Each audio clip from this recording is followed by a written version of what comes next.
শ্রীকৃষ্ণের জন্মাষ্টমী তিথি আপনারা পালন করবেন। শ্রীকৃষ্ণের জন্মাষ্টমী তিথির আগের দিনে আপনারা নিরামিষ খাবেন, বাড়ির সবাইকে নিরামিষ খাওয়াবেন। একাদশীতে যা যা করেন তাই করবেন। সেদিন মাথায় একটু সাবান ঘুষে নিতে পারেন, নখ কেটে নিতে পারেন আগের দিনটাতে। আর শ্রীকৃষ্ণের জন্মাষ্টমীর দিনে ঠিক সকালবেলায় আপনি স্নান করে নেবেন। স্নান করে বাড়িতে যদি গোপাল থাকে বা রাধাকৃষ্ণ থাকে একটু স্নান করিয়ে নেবেন। কি দিয়ে? পঞ্চগব্য দিয়ে। মায়েদের পঞ্চগব্য জানা আছে? দুধ, দই, ঘি, গঙ্গা জল, মধু এই দিয়ে স্নান করাবেন। যদি আপনার না থাকে কিছু দরকার নেই, গঙ্গা জল দিয়ে স্নান করাবেন। যদি তাও না থাকে তাহলে এক কাজ করবেন, আপনি চাপা করে জল দিয়ে স্নান করবেন একটু তুলসী পত্র ফেলে দিয়ে। বাস আপনার কথাগুলো শুনবেন। শ্রীকৃষ্ণের জন্মাষ্টমীর দিনে আপনি কি করবেন মা? উপবাস করবেন, নির্জলা। যদি না পারেন খাবেন। কি খাবেন? একাদশীতে যা খাই, সাবু খাবেন, কলা খাবেন, দুধ খাবেন, ফল খাবেন, একটা সবজি খাবেন, কোনো অসুবিধা নেই, আপনি খেতে পারেন। যদি কেউ ঘন্টার পর ঘন্টা ওষুধ খায়, রোগগ্রস্ত মানুষ, তাহলে ভগবানের চরণে যে প্রসাদটা দেওয়া হবে, অন্ন প্রসাদ হোক, পরমান্ন হোক, সেইটাই তিনি সেদিন খাবেন, আপনার কাজ হয়ে যাবে। ভগবান শ্রীকৃষ্ণ কিন্তু তালের বড়া পছন্দ করে। তাই জন্মাষ্টমীর দিনে প্রত্যেক বাড়িতে চেষ্টা করবেন যদি তালের বড়া ভগবানকে দিন, ভগবানের মতো খুশি আর কেউ হয় না। এগুলো কিন্তু মাথায় রাখবেন। জন্মাষ্টমীর দিনে কি করবেন মা?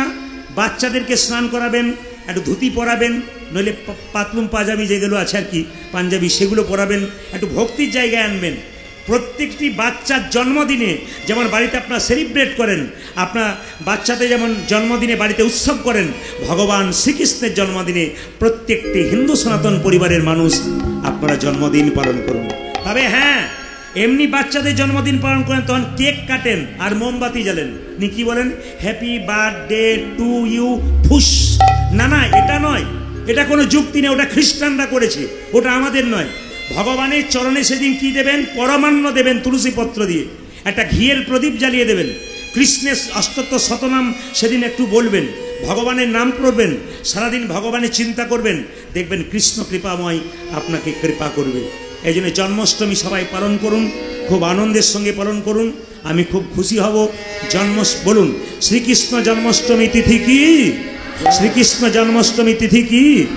এই যে গানটা আমি আজকে গাইছি 3-4 দিন পরে বাংলা কীর্তন স্টুডিওতে আপনার 4 দিন পরে ইউটিউবে সার্চ করবেন, দেখবেন আপনাদের এই গানটা সুন্দর করে বেরিয়েছে, আপনার আরো নতুন করে শুনতে পাবেন। বলে দিই আপনাদেরকে, মন দিয়ে শুনুন। শ্রীকৃষ্ণের জন্মাষ্টমী তিথি প্রত্যেকটি হিন্দু সম্প্রদায়ের মানুষের কাছে আমার নিবেদন রইল, প্রত্যেকটি মুসলিম সম্প্রদায়ের মানুষ যারা এখানে আছেন তাদেরকেও সম্মান জানাই। সমস্ত ধর্মকে সমানভাবে সম্মান দিয়ে, সমস্ত ধর্মের মানুষকে ভালোবাসা দিয়ে আমরা সবাই একসঙ্গে থাকব, সব ধর্মকে সমানভাবে সম্মান দেব, এইটাই মানুষের কর্তব্য। ধর্ম নিয়ে বিভেদ নয়, ধর্ম এক। বিভেদ করে কারা? ভগবান করে না, আল্লাহ করে না, আমরা করি। তিনি এক, আমরা কি করি? বিচার করি, নামের বিচার করি। আমি প্রদীপ পাল কীর্তন করছি, আমার কাকা বলে আমার ভাইপো, আমার বাবা বলে আমার ছেলে, আমার মামা বলে আমার ভাগ্নে, যে যাই বলুক না কেন আমি তো একজন প্রদীপ পাল। ঠিক সেরকম ভগবানকে কেউ গড বলছে, কেউ ভগবান বলছে, কেউ আল্লাহ বলছে, তার নাম আলাদা কিন্তু তিনি এক। তাকে নিয়ে মারামারি করলে, বিভেদ করলে তিনি হাসেন। আর তাকে নিয়ে যদি কেউ মনে করে আমার বড়, ওর ছোট, ওরকম ওর ধর্ম করে না। হযরত মুহাম্মদ নিজের মুখে বলেছেন, যদি কোনো মানুষ মনে করে আমার ওপরওয়ালা সবচাইতে বড়, সে জীবনে কোনোদিন ধর্ম করে না। যে সমস্ত ধর্মের মানুষকে সম্মান দেয়, যেমন ধরুন আজকে কীর্তন শুনতে এসছেন, কেউ পায়ে হেঁটে এসছেন, কেউ সাইকেল এসছেন, কেউ 4 চাকাতে এসছেন, কোনো বাচ্চা মায়ের কোলে এসছে কোন জায়গায়? এক জায়গায়। আপনার যে যে পথেই যান না কেন এক জায়গাতেই পৌঁছাবেন। একটা পুকুরে 4টে ঘাট, এক ঘাটে মুসলিম জল খাচ্ছে, পানি বলছে, হিন্দু খাচ্ছে জল বলছে, ইংরেজ খাচ্ছে, হ্যাঁ তিনি ওয়াটার বলছেন, কিন্তু একই জিনিস জল, ওয়াটার আর পানি, শুধু নাম আলাদা। এই জন্যে সব ধর্মের সম্প্রদায়ের মানুষদের কাছে আমার নিবেদন রইল, সবাইকে সম্মান দিন, ভালো মানুষ হন। দেখবেন যারা প্রকৃত হিন্দু, মুসলমান, খ্রিস্টানদের মধ্যে প্রকৃত মানুষ হন, ওনারা জাতির বিচার করেন না, ওনারা ধর্মের বিচার করেন না। হসপিটালে ভর্তি হয়ে গেলেন, রক্তের দরকার, ওই রক্তটা কার আপনি কি করে জানবেন? রক্ত তো আমাদের রং আলাদা নয়, সবার রক্ত লাল, তাহলে আমরা বিভেদ কেন? আমরা সুবাদ করব, আমরা সবাই একসঙ্গে থাকব, ভালো থাকবো। জোরে বলুন নিতাই গৌর হরি হরি হরি। শুনবেন মন দিয়ে। আগামী আচ্ছা, এখানে যারা কীর্তন শুনছেন যদি থাকেন হাত তুলবেন। পরম প্রেমময় অনুকূল ঠাকুরের শিষ্য বা শিষ্যা কারা আছেন একটু হাত তুলুন তো। অনুকূল ঠাকুর, ও বাহ, আপনার চমকে যাবেন। অনুকূল ঠাকুরের জন্ম হয়েছিল 1925 সালের 30শে ভাদ্র। আস্তে, 1925 সালের 30শে ভাদ্র। কোথায় জন্ম হয়েছিল না, পাবনা জেলার, বাংলাদেশের পাবনা জেলার পদ্মা নদীর তীরে একটা গ্রাম আছে হেমায়েতপুর, ওখানে কিন্তু অনুকূল ঠাকুর জন্ম নিয়েছিল। মায়ের নাম, বাবার নাম ছিল শিবচন্দ্র ঠাকুর আর মায়ের নাম ছিল মনমোহিনী দেবী। এই শিবচন্দ্র ঠাকুর ছিলেন একজন বিশিষ্ট ভক্ত আর তার মা ছিল সতীসাধ্যী নারী। মায়েরা, বাবা মা যদি ভালো হয় সন্তান ভালো হবে না কে বলেছে? কীর্তন শুনতে আসছেন, আপনার বাচ্চা পড়তে বসেছে, মা যাচ্ছে চিৎকার করে বলছে আমি কীর্তন শুনতে যাব, মা বলছে চুপ কর, এখন থেকে কি বয়স হবে তখন যাবি। আপনাদের এখানে মুসলিম সম্প্রদায়ের অনেক মানুষ আছেন, শুক্রবার দিন মসজিদে নামাজ হয়, দেখবেন তো বাবার সঙ্গে ছোট ছোট বাচ্চাগুলো টুপি পরে মসজিদে যায়। কোনো বাচ্চাকে তার বাবা মা বারণ করে, কি বলে বলুন তো? চল চল, গেলে তোর পথটা পরিষ্কার হবে, আল্লাহ তোকে বরকত করবে।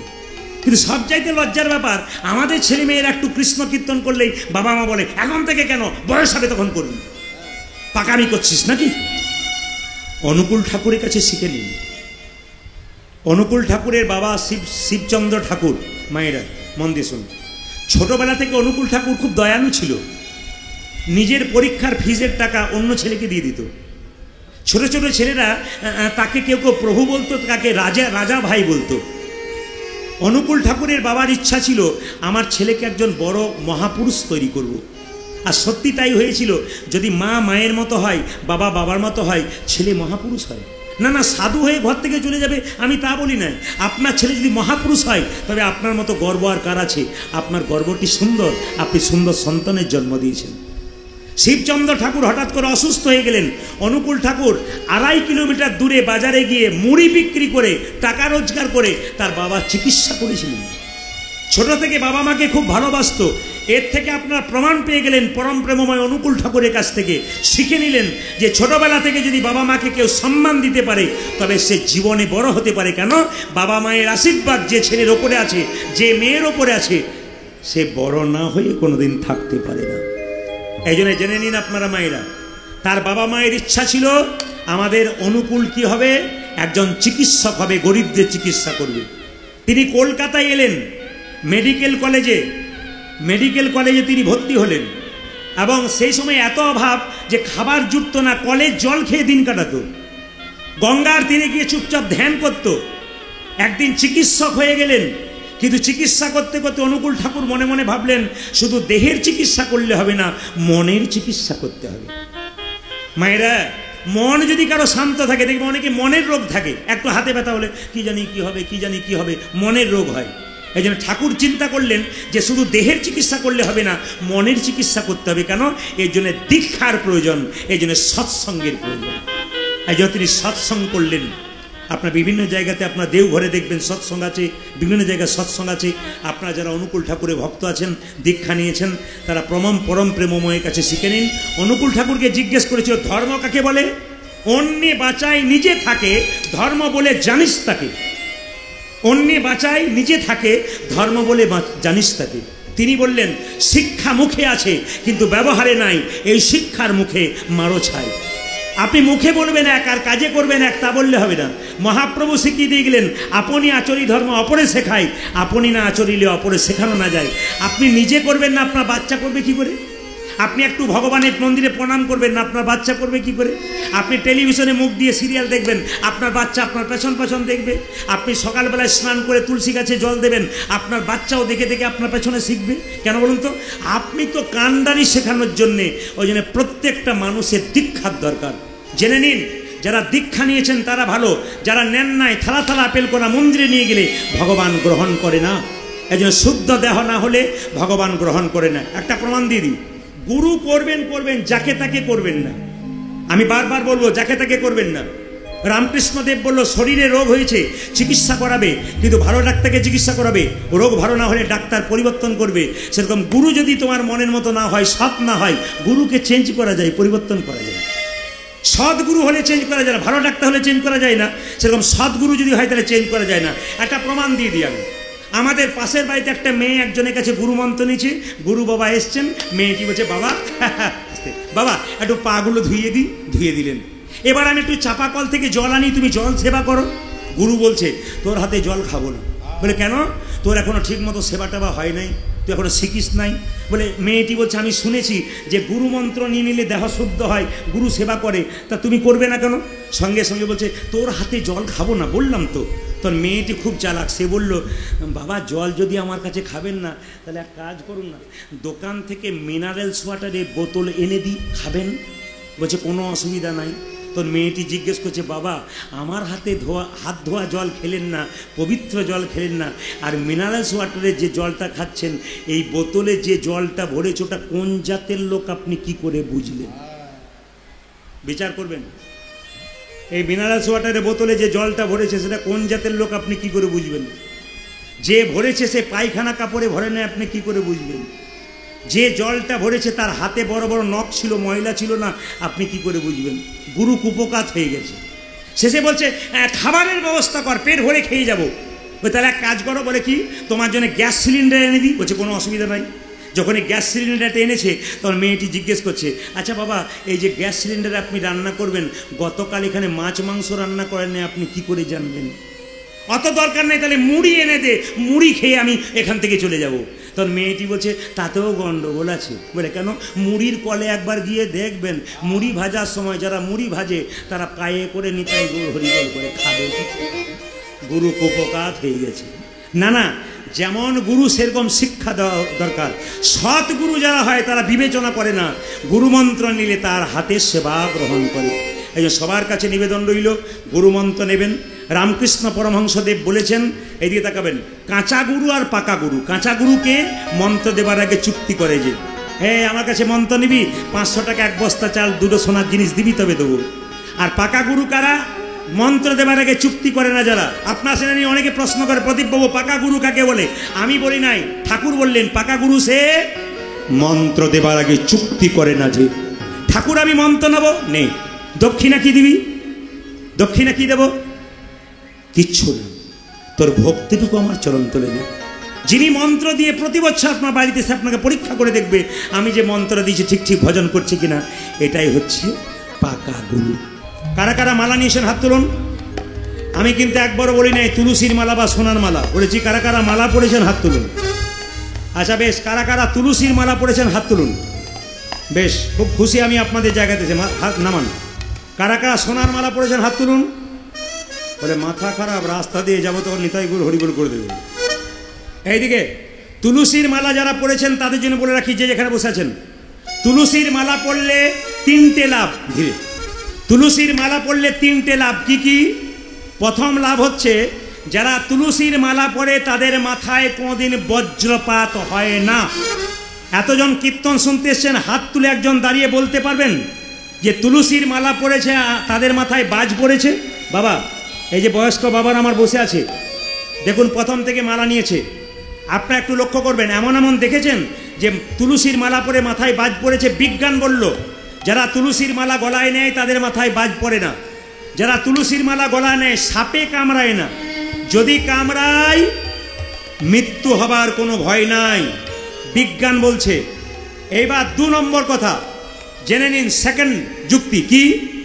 আপনি এখান থেকে কলকাতা যাচ্ছেন ট্রেনে, একা যাচ্ছেন, কেউ যায় নাই, আপনি ট্রেনে মারা গেলেন, আমরা কীর্তন করতে যাচ্ছিলাম, যদি আপনার গলায় তুলসীর মালা থাকে তো ভালো, আর না থাকলে কি বলবো, কোথাকার কে, একে ট্রেন থেকে ফেলে দে। কিন্তু তুলসীর মালা যদি গলায় থাকে কি বলবো? ওরে এ আর কেউ নয়, একে কোনো স্টেশনে নামিয়ে দে, কোনো সাধুগুরু বৈষ্ণবের কৃপা হলে দেহটা সৎকার করে দেবার ব্যবস্থা করে। দুই, আপনাদের এই গ্রামে যদি ভোজ হয়, দেখবেন দরজার সামনে কত কুকুর ঘোরাঘুরি করে। সব কুকুরকে তাড়িয়ে দেবেন লাঠি দিয়ে, কিন্তু যে কুকুরের গলায় বেল্ট বাঁধা থাকে তাকে মারতে গিয়ে থমকে দাঁড়াবেন। কেন? কুকুরটা বেল্ট বাঁধে নাই, তার একজন মালিক আছে, তাকে বেল্ট বেঁধেছে। কণ্ঠে যারা তুলসীর মালা নামক বেল্ট আছে, তারে কেউ থাকার না, একজনে মালিক থাকে। ভাইরা এই দিয়ে তাকান, তুলসীর মালা পড়তে আমাদের হিন্দু সমাজের কিছু শিক্ষিত ব্যক্তি লজ্জা করে, আমাদের ধিক্কার জানাই তাদেরকে। তুলসীর মালা পড়লে তাদের লজ্জা করে, কিন্তু যারা জ্ঞানবান ব্যক্তি, আইজাক নিউটন ভগবানকে বিশ্বাস করতেন, বড় বড় বিজ্ঞানীরা ভগবানকে বিশ্বাস করতেন। লজ্জা আমাদের সামান্য MA পাস করে আমরা হরিনাম করতে হাত তুলতে লজ্জা পাই। হিন্দু সনাতন ধর্ম টিকবে কি করে? যারা এখানে দাঁড়িয়ে আছেন তারা শুনে নেবেন। আপনারা সবাই লক্ষ্য করবেন, অন্যান্য ধর্মের মানুষরা শিক্ষিত হোক অশিক্ষিত হোক, ধর্মের ব্যাপারে ঠিক। আর লজ্জা আমাদের কি বলুন তো? ধর্ম করতে গেলে ঠাট্টা করবার জন্য তৈরি হয়ে আছি। দেখবেন, কিছু মনে করবেন না, আপনাদের কেন হয় কিনা জানি না, আমার পাশের বাড়িতে একটি মেয়ে 25 বছর বয়স, তুলসীর মালা তিলক নিয়েছে। পাশের 4টা মেয়ে বলছে, বাবারে দিদি, হারাধনের বইয়ের কি ঢং দিদি, তুলসীর মালা নিয়েছে, তিলক নিয়েছে, ভগবান বোধহয় আগেই পেয়ে যাবে। না না, হাসি নয়, এগুলো লজ্জা হওয়া দরকার। ধিক্কার জানাবেন এসব মেয়েকে, লজ্জা লাগা উচিত এই সব মেয়েদের। এই সনাতন ধর্মকে নষ্ট করছে এই সমস্ত মেয়েগুলো। এই জন্য আপনাদের সামনে নিবেদন রইল, আপনি তুলসীর মালা পড়তে পারবেন না, আপনার দরকার নেই, কিন্তু যদি কেউ পড়ে, যদি কেউ কীর্তন করে, তাকে সাহায্য করুন। আপনি পড়ুন, আমি পড়তে না পারি, আপনি পড়ুন।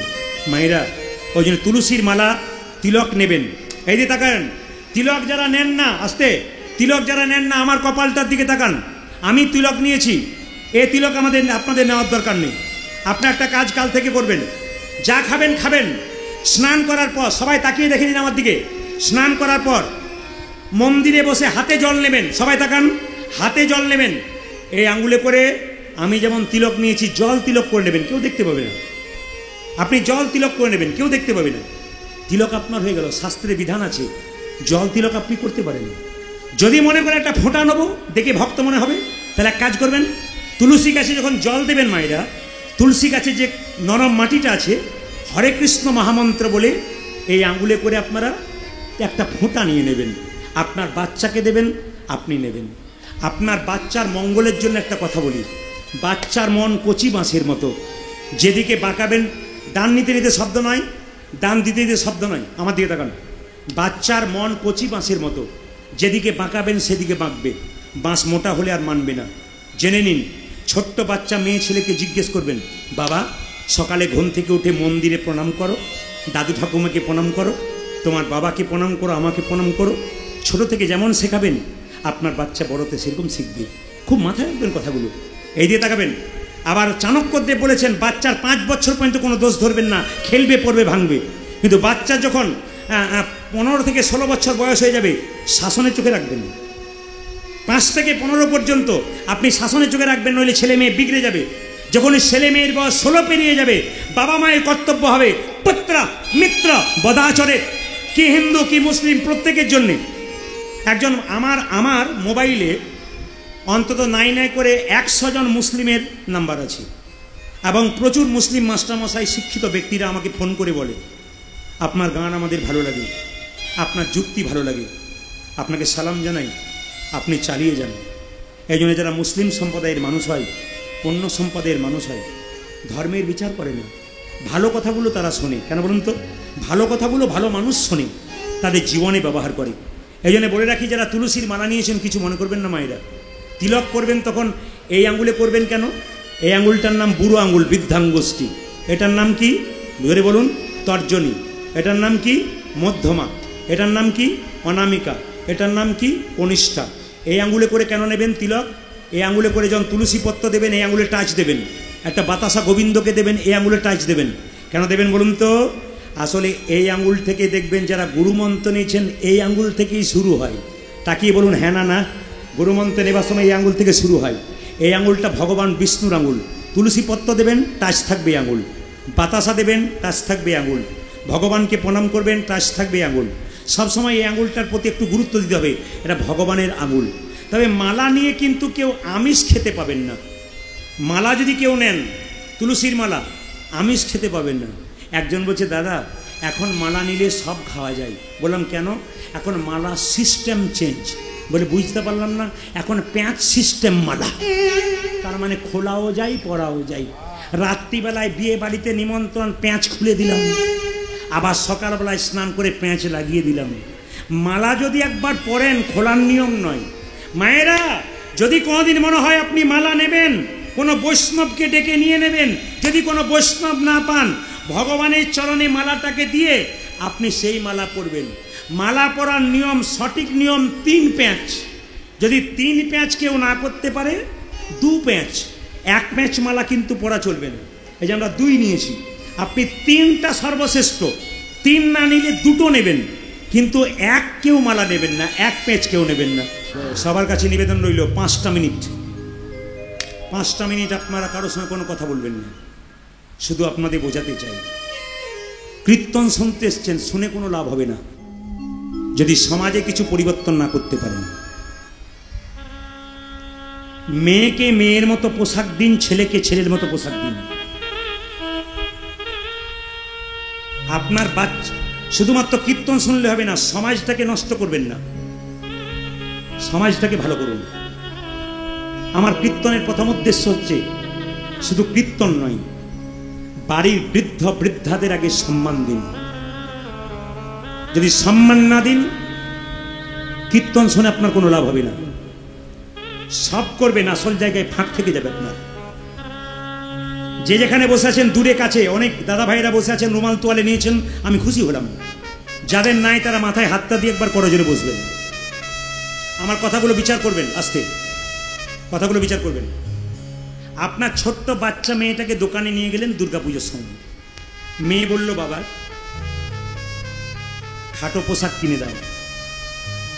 আপনি কিনে দিলেন। মেয়ে বললেই কিন্তু দেবেন না। আপনার মনে বিশ্বাস হয়ে গেল, বাচ্চা মেয়ে, খাটো পোশাক দিলাম, কোনো অসুবিধা নেই। ওই যে আপনি পড়াতে শুরু করলেন, ওই মেয়ে ছোট থেকে খাটো পোশাকই খুঁজবে। ও যখন 16 বছর বয়স হবে, বাবা মাকে বাজার দিতে ডাকবে না, নিজেই যাবে। এমন খাটো কাটা পোশাক পরে বাবা মায়ের সামনে দাঁড়াবে যে বাবা লজ্জায় তার মেয়ের দিকে তাকাতে পারবে না। এরকম পোশাক আপনার বাচ্চা মেয়েকে পরাবেন না। ওই মেয়ে কাটা পোশাক পরে, খাটো পোশাক পরে রাস্তা দিয়ে যাবে, পুরুষের লোভী চোখ তাকে কিডন্যাপ করে নিয়ে যাবে। আপনি প্রশাসনকে দোষী দেবেন, সরকারকে দোষ দেবেন না, আপনি তাদেরকে দোষ দেবেন না। মেয়ে কিডন্যাপ হয়ে বাড়ি ফিরবে, কোথায় ছিলি এতক্ষণ, গালে চটটা মারবেন। সেই চটটা মারবার আগে মেয়েকে না মেরে আপনার গালে মারুন। আপনি আপনার মেয়েকে নিজের হাতে তৈরি করে দিয়েছেন। আমি শুধু বলতে চাই, কীর্তন শুধু কীর্তন নয়, সমাজ পরিবর্তন। সংসারে যারা আছে, সংসারে যারা আছেন, সবাইকে সম্মান দিন, বয়স্কদের সম্মান দিন। এই বাড়িতে মা বাবা যারা আছে, যদি কোনো বাড়িতে মা বাবা খাবার জন্য কাঁদে আর সেই ছেলে টাকা রোজগার করে দালান করে, কোনো দাম হবে না। মুসলিমদের একটা ধর্মগ্রন্থ, আমি ছোট থেকে ইংরেজিতে এমএ করেছিলাম যখন বর্ধমান থেকে, তখন আমি টিউশন পড়াতাম মুসলিম গ্রামে। একজন মুসলিম মৌলভী সাহেব আমার কাছে তার মেয়েকে প্রত্যেক দিন নিয়ে আসতেন পড়ানোর জন্যে। তো বললেন, বাবা তুমি তো কীর্তন শেখো। বললাম, হ্যাঁ। মা বাবার কথা সব জায়গায় বলবে। উনি বললেন, আমাদের মুসলিমদের একটা ধর্মগ্রন্থ আছে দীনে তালিম, কথাটা আমার খুব ভালো লেগেছিল। दीने तालीमे बोलेছেন, बाप ने जन्म दिया उछली हुई पानी से और माँ ने जन्म दिया अपना जान का कुर्बानी से। बाबा तो दुदिन आनंद करेছি, কিন্তু যিনি মা গর্ভে 10 মাস 10 দিন ধারণ করেছি, মায়ের মতো আপন পৃথিবীতে কে আছে? উনি আরেকটা সুন্দর বলেছিলেন, चलता है रिक्शा उड़ता है धूल, माँ बाप का हाथ में है जन्नत का फूल। জান্নাত কা ফুল। তিনি বলেছেন বাবা মাকে সেবা করলে স্বর্গে যাওয়া যায়। সেদিনকার ওনার কথা আমার মাথায় আছে, উনি আর বেঁচে নেই, কিন্তু উনি ওনাকে আমি শ্রদ্ধা জানাই। তিনি আমাকে সুন্দর সুন্দর জিনিস দিয়েছেন, বলেছেন বাবা জলসা বলো কীর্তন বলো, ভালো মানুষ যারা হয় তারা যায়, ভালো কথা শোনার জন্য ভালো মানুষ যায়। হরিনাম যেখানে হয় খারাপ কথা হয় না, জলসা যেখানে হয় ভালো খারাপ কথা হয় না, সবসময় ভালো কথা হয়, মানুষকে সমাজ পরিবর্তনের কথা বলি। মায়ের মতো আপন কেউ হয় না,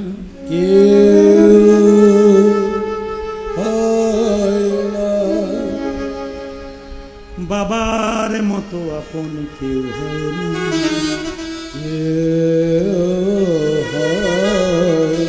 শুনবেন, বাবা হলো বাড়ির ছাদ আর মা হলো খুঁটি। যেদিন বাবা মা সংসার ছেড়ে চলে যাবে সেদিন আপন বলতে আর কেউ নয়, একমাত্র বাবা মা সংসারে ছেলের জন্য ভাবে, এদের কোনো স্বার্থ থাকে না। বাকি যারা ভালোবাসে সব তো স্বার্থ ছাড়া ভালোবাসে না।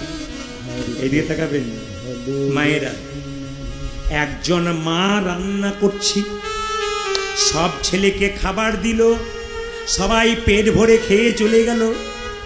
যদি কোনো ভাইয়ের পাতে কম পড়লো, কারো বেশি পড়লো, মাকে দোষ দিল।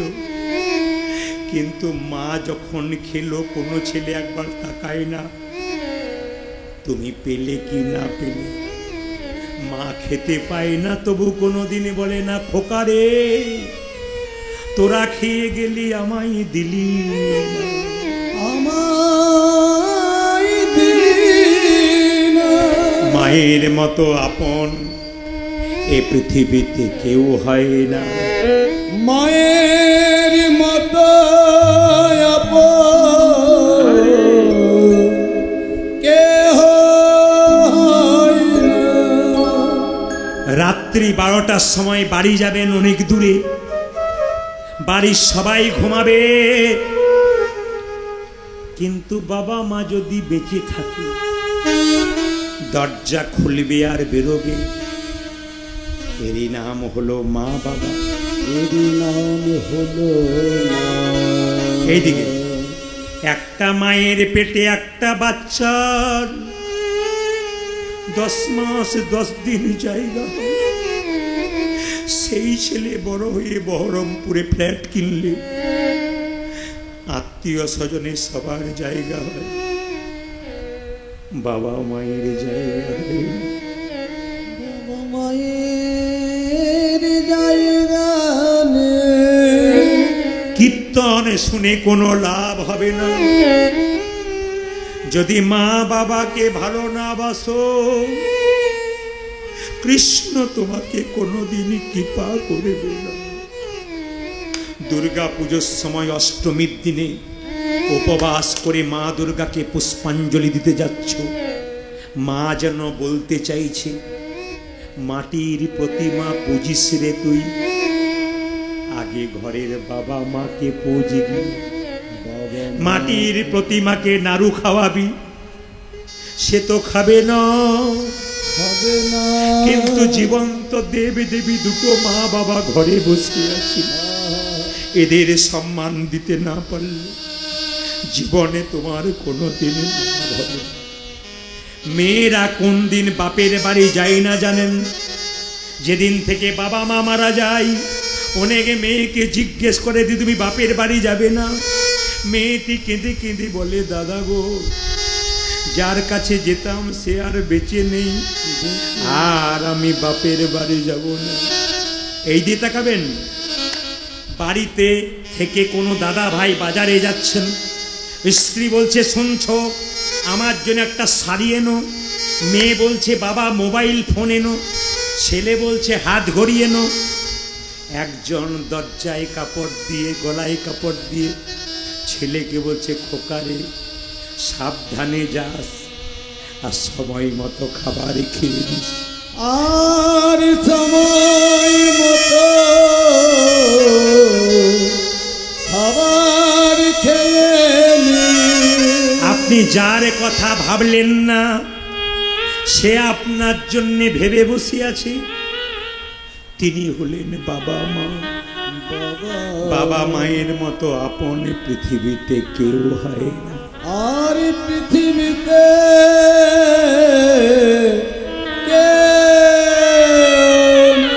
যদি হরিনাম সত্য হয়, যদি ধর্মকথা সত্য হয়, তবে বাবা শিবের সামনে দাঁড়িয়ে বলে গেলাম, শুনে রাখুন আপনারা, যে সমস্ত মেয়েরা রক্তের গরমে, রক্তের অহংকারে নিজের ছেলেকে মানুষ করবার জন্যে শহরে যাচ্ছেন, আর বৃদ্ধা বুড়িকে ফেলে দিয়ে চলে যাচ্ছেন, বৃদ্ধ শ্বশুরকে ফেলে দিয়ে যাচ্ছেন, তারা তাকিয়ে দেখবেন, আমার কথাগুলো মেনে যাবেন। একদিন দেখবেন আপনার ছেলে যখন বড় হবে, আপনার ছেলের পাশে একজন মেয়ে আসবে, আপনাকে কাঁদাতে কাঁদাতে ঘর থেকে বের করবে। আমি একটা সুন্দর কথা বলে যাই, কি হিন্দু কি মুসলিম কি খ্রিস্টান সবার জন্য বলে যাই, শুনে নিন। একজন ভদ্র মহিলা বাড়িতে রান্না করছে, দরজা বন্ধ করে, তার স্বামী দরজায় দাঁড়িয়ে আছে। শুনছ? দরজা খোলো। স্ত্রী বলছে খুলবো না। কেন? মা এসেছে, দরজা খোলো। স্ত্রী রান্না করতে করতে বলছে আমি কারো সেবা করতে পারবো না, দরজা খুলতে পারবো না। স্বামী বলছে দরজা খোলো, মা এসেছে। তোর মেয়েটি বলছে অন্য ভাইয়ের কাছে নিয়ে যাও, আমার কাছে নয়, আমার শরীর খারাপ, আমি পারবো না। আরে দরজা খোলো, মা এসেছে, বললাম তো পারবো না, অন্য কোথাও নিয়ে যাও। স্বামী বলছে আমার মা নয়, তোমার মা এসেছে। তখন মেয়েটি বলে উঠলো তোমার লজ্জা করে না? আমার মাকে তুমি ঘন্টার পর ঘন্টা দাঁড়িয়ে রেখেছো। আমি আপনাদের কাছে নিবেদন রইব, নিজের মাকে সম্মান দেবেন, আর স্বামীর মাকে সম্মান দেবেন না। আপনার ছেলে বড় হলে আপনিও তার কাছে সম্মান পাবেন না। সেই দিন বুঝতে পারবেন, যখন কাঁদাতে কাঁদাতে ঘর থেকে আপনাকে বের করবে, সেই দিন বুঝবেন মায়ের মতো আপনার কেউ নেই। ও মায়েরা, যে যেখানে বসে আছেন, কোনো শব্দ, এইদিকে কোনো শব্দ না করে আমার দিকে তাকাবেন। কি সুন্দর তত্ত্ব আছে দেখুন। যেদিন আয়ানের সঙ্গে রাধারানীর বিয়ে হলো, ফুলসজ্জার রাত্রিতে আয়ান বুঝতে পারল রাধারানীকে। রাধারানী ফুলসজ্জার রাত্রিতে শুয়ে শুয়ে কৃষ্ণ কৃষ্ণ কৃষ্ণ বলে। আয়ান বুঝতে পেরে গেল, রাধে তুমি তোমার পথ পরিষ্কার করছো কৃষ্ণ কৃষ্ণ বলে, তোমাকে ছেড়ে দিলাম, আমিও চললাম মা কালীর মন্দিরে, দরজা বন্ধ করে আমি মা মা করব। তার মানে কি? এ জগতে আয়ান শিক্ষা দিলেন, কোনো স্ত্রী যদি ধর্মব্রতী হয় তাকে ধর্মের পথে নিয়ে যাওয়া হয়। পুরুষ দেখবেন স্ত্রীকে ধর্মের সাহায্য করে না, কিন্তু মেয়েরা করে। তার প্রমাণটা দেখুন। আপনার বাড়িতে আপনি ঠাকুর পুজো করবেন, আপনার স্বামীকে ডাকছেন, কি করলেন? ফুল তুলে দিলেন, মন্দির পরিষ্কার করে দিলেন, আপনি ঘিয়ের প্রদীপ দিয়ে দিলেন, ধূপ দিয়ে দিলেন, ফল দিয়ে দিলেন, শুনছ এসো সব তৈরি করে দিয়ে এবার পুজো করো। কিন্তু কোনো স্বামী কোনোদিন আপনার মন্দির তৈরি করে দেয়, ফুল তুলে দেয়, তারপর প্রদীপ জ্বালিয়ে দেয়, ধূপ জ্বালিয়ে দেয়, বলে শুনছ পুজোটা করে দাও। মেয়েরাই কিন্তু বেশি করে। কিন্তু আয়ান শিক্ষা দিলেন, এ জগতে যারা স্ত্রী হয় ধর্মপরায়ণা হলে স্বামী ভালো হয়। কেন বলুন তো? নারী যদি নারীর মতো হয় পুরুষ ওপরে ওঠে, আর নারী আনারি হলে পুরুষ নিচে নেমে যায়। মায়েরা, কোনো নারী যদি ধর্মপ্রতি হয় তবে তার পুরুষ অনেক দূরে উঠতে পারে, আর কোনো নারী যদি ধর্ম না করে তবে তার পুরুষ কোনোদিন ধর্ম উঁচুতে উঠতে পারে না। এই যে আমরা কীর্তন করি, 365 দিনে 320 দিন বাইরে থাকি, কখন থেকে? যখন থেকে বিয়ে হয়েছে তারপর থেকে। তাহলে আমাদের স্ত্রীরা কি বলতো? দরকার নয় তোমার সংসার করা। মেয়েদের, আচ্ছা কিছু মনে করবেন না, মেয়েদের দেখবেন কয়েকটা কমন ডায়লগ আছে, বলবো না বাদ দিয়ে দেবো? না বাদ দিয়ে দিয়ে আবার গালাগাল দেবে বলি না, বলেই যাই। মেয়েদের কমন ডায়লগ কি বলুন তো? আমার মতো মেয়ে বলে তোমার সংসার করছে, অন্য মেয়ে হলে কখন চলে। কি বলছেন বলে না? বলুন। আবার দেখবেন অনেকে বলে, কি বলে বলুন তো? নেহাত দুটো ছেলে মেয়ে হয়েছে বলে, নইলে কোন দিন সংসার ছেড়ে চলে যেতাম, বলে না? আর একটা কি বলে বলুন তো, কমন ডায়লগ কি বলুন তো? বিয়ে বাড়িতে যাবে, আপনি বলছেন স্ত্রীকে চলো বিয়ে বাড়ি থেকে ঘুরে আসি, আপনি 10-15টা শাড়ি কিনে দিয়েছেন, তাও কি বলবে? আমার তো ভালো শাড়ি নাই। আপনাদের এখানে করে না? এরা সব মাথা নাড়াচ্ছে বলে হ্যাঁ ঠিক বলেছেন, ওটা তো করবো। না না, এরকম নারী নয়। নারী নারীর মতো হবে, পুরুষকে সাহায্য করতে হবে। সবাই লক্ষ্য করুন, জটিলে আর কুটিলে কে চেনেন? জোরে বলুন হ্যাঁ না না। আচ্ছা, রাধারানীর শাশুড়িকে জটিলা না কুটিলা? জোরে বলুন। জটিলা। ননদিনীর নাম কি? কুটিলে। এ জটিলে, আস্তে। যেই না বড়িমা দরজায় ধাক্কা দিয়েছে, জটিলার দরজা কিসের গন্ধ? আরে তোদের দিকে গন্ধ করছে রে। কিসের গন্ধ? এই তোদের দিকে করছে দেখ। তুই ওইখানে গন্ধ হচ্ছে। কিসের গন্ধ? না না, এখানে গন্ধ নয়, জটিলার বাড়িতে। পচা পচা গন্ধ। কিসের গন্ধ তো? দধি দুগ্ধ ঘিত গুড় সব পচে যাচ্ছে। এই তোদের লজ্জা করে না? আরে তোরা জাতিতে কি? আমরা গোয়ালা। গোয়ালা? আচ্ছা, গোয়ালাদের ব্যবসা কি? ওই দধি দুগ্ধ মাছ বিক্রি করা নাকি? হ্যাঁ। তাহলে কি বলুন তো? আচ্ছা আচ্ছা, এদিকে তাকাবেন। জটিলেকে দেখে বড়াইমা, এই তোকে দেখে আমার গা জ্বলে যায়। জটিলে বলছে, বয়স হলে তো দেখলে গা জ্বলবে। তখন বড়িমা বলছে, তোর মরণ হয় না? তখন জটিলে বলছে, জন্ম মৃত্যু বিয়ে তিন বিধাতাকে নিয়ে মরবো বললেই কি মরা যায়? বসে আস্তে শুনবেন কথাগুলো, কথোপকথন শুনবেন। মরবো বললেই কি আধ্যাত্মিক তত্ত্বের কথা বলছিস? আমি যেটা বলছি সেটা উত্তর দে।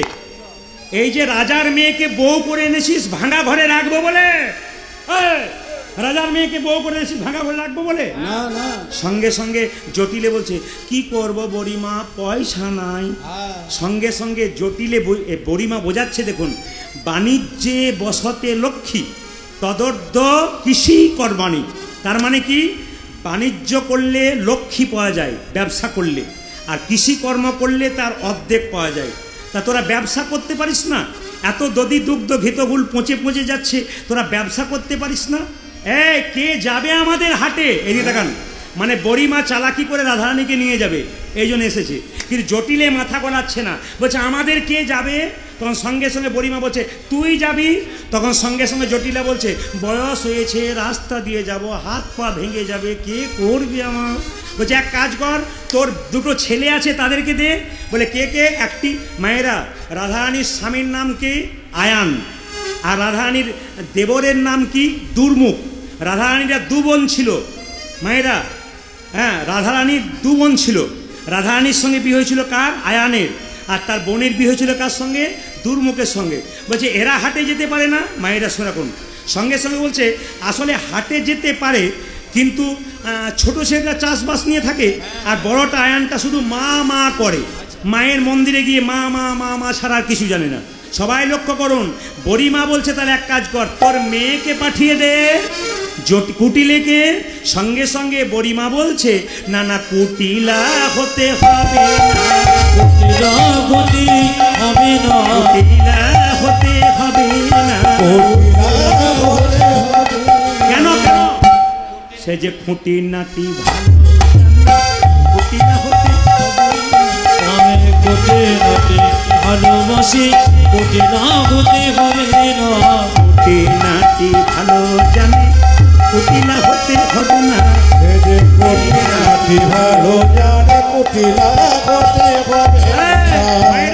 কিছু মনে করবেন না, আপনাদের এখানে এমনি মেয়ে আছে, দেখুন তো।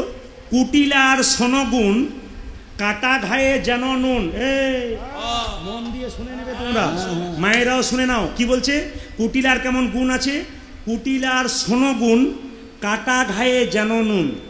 এমন কথা বলে, কাটা ঘায়ে নুন ছিটিয়ে দিলে মানে জ্বলে যায়। সে আপনাদের এখানে ওখানে ওরকম মেয়ে নাই। এখানে কমিটি বলল, আমাদের মেয়েরা খুব মিষ্টি মিষ্টি কথা বলে, শুনছো? হ্যাঁ গো, গো, কত সুন্দর বলে। আবার কি বলছে দেখুন, এই দিয়ে তাকান। কি বলছে? বলছে, পথে যাবে, কখন যে অঘটন ঘটাবে কেউ জানে না। কুটিলার সনগুণ, কাটা ঘায়ে যেন নুন, নিম লঙ্কার সমান বচন। মানে কথাগুলো এমন তেতো, কখনো কখনো লঙ্কার মতো ঝাল, গা জ্বলে যায়। কুটিলা লোকের কাছে বলে বলে বেড়ায়, আমার কি গুণ আছে জানো? আমি কাঁচা বাঁশে ঘুণ ধরাতে পারি, আমি কাঁচা বাঁশে ঘুণ ধরাতে পারি, আমি কাঁচা বাঁশে ঘুণ ধরাতে পারি। বলুন তো, কাঁচা বাঁশে ঘুণ ধরানো যায়? আমি জলে আগুন লাগাতে পারি, আমি জলে আগুন লাগাতে পারি, আমি জলে আগুন লাগাতে পারি। ওই আমি জলে যাব এই যে গা জ্বলা কথা, আমি ছাঁকনি দিয়ে জল আনতে পারি, আমি ছাঁকনি দিয়ে জল আনতে পারি, আমি ছাঁকনি দিয়ে জল আনতে পারি। আমি সোনার সংসার আনতে পারি, আমি সোনার সংসার যেতে পারি। এইরকম মেয়েকে যদি হাটে নিয়ে যাওয়া হয়, সে যে হাটে হাড়ি ভাঙবে, ও সে হাটে হাড়ি ভাঙবে, সে যে হাটে হাড়ি ভাঙবে, উঠে যে হাতে হাতে ভাঙবে। পথে যেতে যেতে দেখবি হাটে হাড়ি ভাঙবে, পথে যেতে যেতে। হাটে হাড়ি ভাঙবে। পরিমা বলছে তোর অমন মেয়ের দরকার না, নিয়ে যাব না, তবে একজনকে দিলে নিয়ে যাব, তোর বৌমাকে। জটিলে বলছে আমার বৌমাকে দিতে পারি, কিন্তু স্বভাব খুব খারাপ। কি স্বভাব? আমার দিকে দেখান, বৌমার স্বভাব কেমন? যেতে যেতে এদিকে আচ্ছা, কোনো মেয়ে রাস্তা দিকে যাবার সময় যদি এদিক ওদিক তাকায়, স্বভাব ভালো না মন্দ? জোরে বলুন, কি মনে হয়? আগেকার মায়েরা বলবে মন্দ, এখনকার বলবে ঠিক করেছি। এই দেখ কি করে তাকাচ্ছে, আমার বউ না, বউর স্বভাব খুব সে কি খারাপ। খুব স্বভাব খারাপ, খালি এদিক ওদিক তাকায়। এই বউ, হ্যাঁ। এই বউ, হ্যাঁ, বলো। ও বউ, ও বউ, আহা, বইয়ের আমার গলা ধরে গেছি গো। হ্যাঁ গো। ও বৌমা, আহ, সব গেল। তো বলছি কি, আজকে স্বীকার করো, যখন পথে যাবে না, কোনো দিকে তাকাবে না। আচ্ছা। রাধারানী বলল কোনো দিকে তাকাবো না। তত্ত্ব কি বললো? আমি একে পানে চাইবো, একবারে চাইবো। কি সুন্দর বলছে রাধারানী, বলছে আমি একে পানে চাইবো। ওই আমি একে পানে চাইবো। তত্ত্বগুলো শুনুন গানের মাঝে। পথে যেতে যেতে আমি একে পানে চাইবো, পথে যেতে যেতে আমি একবারে চাইবো। তবে আর একটা স্বভাব খারাপ, পথে যেতে যেতে একজনের নাম করে, মনে রাখবি তার নাম যেন করে না, তোদের নাম যেন করে না, তার নাম যেন করে না। ও তার